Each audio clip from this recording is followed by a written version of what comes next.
Hi, Linda. Who are the presents? Hi, Susan. My son, Joseph. Today is his birthday. How old is Joseph now? 12 years old. He's almost a teenager. I know.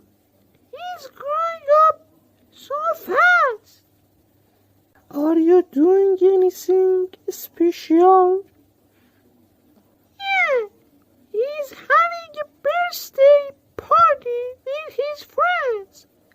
Then afterwards, we're meeting my parents for dinner. They want to take him out to a nice restaurant. What a fun day for him. I hope so. We wanted to invite his friends over and have a pizza party. Then he's going to eat again after the party? Yeah, he can eat a lot of these days. He's growing boy. Did you make birthday cake? No, I bought one this time.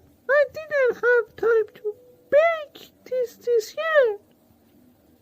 Don't forget the candles. Oh no, I forgot to buy some and I don't have time to go to the store. The birthday gifts are coming soon. I have a brand new pack. There are 12 candles in the box. You can have them.